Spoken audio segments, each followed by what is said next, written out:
రాష్ట్ర ఉప ముఖ్యమంత్రి పవన్ కళ్యాణ్ విమర్శిస్తే సహించేది లేదని జనసేన యువ నాయకులు మిథున్ షాలి అన్నారు. గత కొన్ని రోజులుగా కొంతమంది ఆంధ్రప్రదేశ్ రాష్ట్ర ఉప ముఖ్యమంత్రి పవన్ కళ్యాణ్పై చేస్తున్న రాజకీయ విమర్శలను తీవ్రంగా ఖండిస్తూ మంగళవారం రేణిగుంట జనసేన యువ నాయకులు మిథున్ షాలి మీడియా సమావేశం ఏర్పాటు చేశారు. ఈ సమావేశంలో ఆయన మాట్లాడుతూ రాష్ట్రంలో కూటమి ప్రభుత్వం ఏర్పడిన నాటి నుండి ఉప ముఖ్యమంత్రిగా పవన్ కళ్యాణ్ ప్రజల సంక్షేమం, రాష్ట్ర ప్రగతి కోసం అహర్నిశలు శ్రమిస్తున్నారని అన్నారు.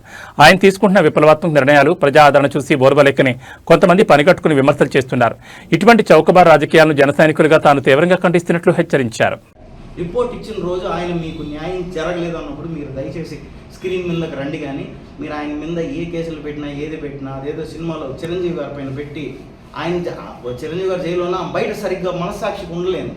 మీకు అలానే నిద్ర పట్టలేని రాత్రులు మీకు ఖచ్చితంగా ఎదురవుతాయి. అది ఎవరో కాదు, మీ మనస్సాక్షి మిమ్మల్ని క్వశ్చన్ చేస్తూ ఉంటుంది. సో దయచేసి ఈ విషయాన్ని గమనించగలరని, ప్రజలందరూ గమనిస్తున్నారని కోరుకుంటూ మీ మిథున్ షాలి. జై జనసేన, జై హింద్. అందరికీ నమస్కారం. నేను మీ మిథున్ షాలి. ఈరోజు నేను మీ ముందర రావడానికి కారణం ఒక రకంగా సెంటిమెంటల్ ఇష్యూ అనే చెప్పాలి. ముందు నేను ఒక జన సైనికుడుగా కాకుండా ఒక నార్మల్ ఒక పౌరుడిలాగా ఆలోచిస్తే చాలా బాధాకరమైన విషయం ఏంటంటే, మన సుగాని ప్రీతి గారికి వాళ్ళ మదర్కి, అమ్మ మీరు నాకు అమ్మతో సమానం, తల్లితో సమానం, నిజం చెప్పండి అమ్మా, మీ మనస్సాక్షికి ఒక్కసారి క్వశ్చన్ చేసుకోండి. పవన్ కళ్యాణ్ గారు లేకపోతే అసలు మీకు న్యాయం జరుగుండేది? న్యాయం జరుగుతుందని మీకు అనిపిస్తూ ఉందా? మీకు ఆయనే న్యాయం చేయలేనప్పుడు ప్రపంచంలో ఎవరు న్యాయం చేయలేరమ్మా. మీకు వ్యవసాయ భూమి, ఇంటి స్థలము, ఇంటికి ఒక ఉద్యోగం వచ్చిండేది కేవలం ఆయన చొరవ వల్ల. ఆయన గవర్నమెంట్ లేనప్పుడు కూడా ఈయన ఏమన్నా చేస్తారేమో, ఇతను ఎందుకంటే పవన్ కళ్యాణ్ గారు తన ఓన్ డబ్బులు పెట్టి న్యాయం చేయడానికి కూడా వెనకాడరు. జగన్ గవర్నమెంట్ భయపడిపోయి అమ్మ బాబోయ్ చెయ్యి. కానీ ఈయన మోస్ట్ కామన్లీ పిలిచేది ఏంటంటే హాఫ్ సూట్ రజనీ గారు. ఇది ఎవరన్నా ఫోన్ చేస్తే ముందు డబ్బులు ఏమంటారంట. బట్ హౌఎవర్ ఇంతకుముందు ఈవిడ వాళ్ళతో జగన్ గారి కోసం మాట్లాడారు, లేదు మళ్ళీ పవన్ కళ్యాణ్ గారి కోసం మాట్లాడారు. ఈయన ఏంటంటే ఎందుకు మాట్లాడితే ఎప్పుడో మాట్లాడితే తెలియదు. కానీ మాట్లాడిన దానిలో నేను మోస్ట్ డిస్టర్బింగ్ ఇది ఒకటి ఉంది.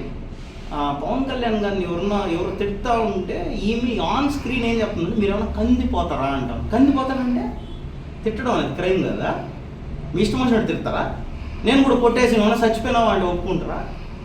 ఏందండి ఇది? రజనీ గారు, మీరు బాధ్యత గల ఒక పొజిషన్లో ఉన్నారు.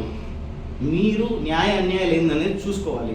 మీలాంటి అడ్వకేట్స్ని చూస్తూ ఉంటే లా అనేది ఎట్టయినా మార్చుకోవచ్చు, ఎట్టయినా మాట్లాడతాం, అసలు న్యాయం ఖచ్చితంగా న్యాయం జరగాల్సిన వాళ్ళు కూడా న్యాయం జరగదు అని ఒక కాన్ఫిడెన్స్ మీలాంటి వాళ్ళని అడ్వకేట్స్ని చూస్తూ ఉంటే నాకు అర్థమవుతాం.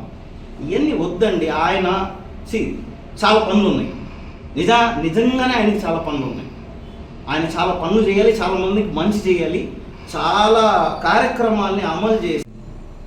ఇతను ఇప్పుడు ఎక్కడున్నాడో తెలియదు కానీ గన్నవరం దగ్గర ఉన్నాడని ఒక టాక్ అక్కడ పోలీస్ స్టేషన్లో.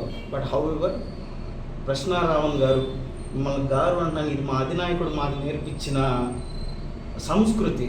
మీకు శత్రువుల్ని కూడా జాగ్రత్తగా చూసుకొని పంపించే ఒక సంస్కృతి మాకు ఒకటి నేర్పించేశాడు ఆయన. ఇంకేం చేయలేకపోతున్నాం. బట్ స్టిల్ నేను ఒకటి చెప్తున్నాను చూడండి, మీరు ఇక్కడికి రాకూడదు అని మీరు ఏ దేవుణ్ణి మొక్కుతారో మొక్కోండి. మీరు నిరాహార దీక్ష చేసి నేనే చచ్చిపోతానని చెప్పి మీకు ఇప్పటికి కూడా బుద్ధి రాకుండా మీరు మాట్లాడుతున్నారు. మీరు నిరాహార దీక్ష చేస్తే ఫర్ చేంజ్ నేను ఒక డైలాగ్ చెప్తాను, నువ్వేం పెద్ద జాతి పెద్దవేంట్రా? నువ్వు నిరాహార దీక్ష చేస్తే అందరూ ఉనికిపోవడానికి, లేదంటే ఎక్కడో ఒక చోట కరువు రావడానికి. ఈ నిరాహార దీక్ష చేసి చచ్చిపోతా అయ్యి అని చెప్పి చెప్పద్దు. ఎందుకంటే నువ్వు ఏం చెప్పావో స్టేజ్ మీద ఆ బ్లాక్ షర్ట్, బ్లాక్ అద్దాలు, ఆ ఫ్రేమింగ్ ఏదైతే ఉందో నీ కడుపులో ఒక చిన్న బిడ్డ ఉన్నట్టుంది. ఆడ ఫస్ట్ ఆ బిడ్డను తీసి కాన్ఫ్ చేసి బయట చేయండి అన్నట్టు ఉంది నువ్వు చేసేది. ఏమేమో నువ్వు చెప్పు, అటు తిప్పి ఇటు తిప్పి అని చెప్పి మా పవన్ కళ్యాణ్ గారు డైలాగ్ చెప్పేవే. ఆయన 7 సంవత్సరాలు దాన్ని పెట్టిన టార్చర్కి, పర్సనల్ లైఫ్ని కార్నర్ చేసిన మాట్లాడి ఇంకా లాస్ట్కి ఆయన ఒక్క మాట చెప్పి వదిలేశారు. నువ్వు కంటిన్యూస్గా చెప్పుకుంటూ దళితుల వాళ్ళ సపోర్ట్ తీసుకోవాలని వాళ్ళ మనోభావాల్ని, క్రిస్టియానిటీ మనోభావాల్ని, అది ఉండకుండా మొన్న ఏం స్టేట్మెంట్ ఇచ్చింది, నువ్వు చచ్చిపోతే ముస్లిం సోదరులు నీకు సపోర్ట్ రావాలా? ఎందుకు వస్తారు? నేను ముస్లింని, నా కాస్ట్ ముస్లిం, నేను చూస్తుంటే ఫస్ట్ నుంచి లాస్ట్ దాకా ఏమేమి చేస్తున్నాను నీట్గా తెలుస్తుంది. మేము చదువురాను ముద్దులమా, లేదంటే ప్రజలు ఏమన్నా బుర్రలేని దద్దమ్మలు అనుకున్నావు? నువ్వు చెప్తే అందరూ ఇదే, నువ్వు ఇట్లాంటి విద్వేషాలు ఇలా రచ్చ కొడుతున్నావు కాబట్టి నీ పైన యూఏపీఏ యాక్ట్ పెట్టి నిన్ను లోపలేసింది. అందరూ ఏమనుకుంటున్నారంటే అన్యాయంగా పవన్ కళ్యాణ్ గారు చేసినారు. అన్యాయంగా ఆ పవన్ కళ్యాణ్ గారు ఏం చేయలే. ఇన్ఫ్యాక్ట్ మీ వైఫ్ ఆడ జగన్మోహన్ రెడ్డి గారు వెళ్ళి కాలు పట్టుకుందంట, అయ్యా ఏదైనా చూడండి అని. ఆయన ఏం మాడకుండా వెళ్ళిపోయాడు. బెంగళూరు ఎయిర్పోర్ట్ దగ్గర ఎక్కడో జరిగిందంటే ఇది విషయం, ఆన్ రికార్డ్ ఆన్ కెమెరా చెప్తున్నాను, ఇది రికార్డ్ జరిగింది. ఇలాంటి వాటిని పట్టించుకొని ఒక లీడర్ వెళ్ళిపోతూ ఉంటే నిజంగానే మీరు ఇంత మాత్రం మీరు పవన్ కళ్యాణ్ గారి దగ్గర ఏంటి, ఆయన మాత్రం అయ్యో అంటారు, అమ్మ నీది మాత్రం అమ్మ, ఇది కృష్ణారావు వైఫ్ గారికి చెప్తున్నా, నీది మాత్రం బాధే. కానీ ఆయన నోటు అదుపులో పెట్టుకోవాలి కదా, పాప అంటున్నావు ఇది అంటున్నావు, మరి ఆయన మాట నువ్వు ఎగడిపోయినావమ్మా. అప్పుడు ఎక్కడ నువ్వు ఎందుకు మొగుడికి ఎందుకు బుద్ధి చెప్పలేదు?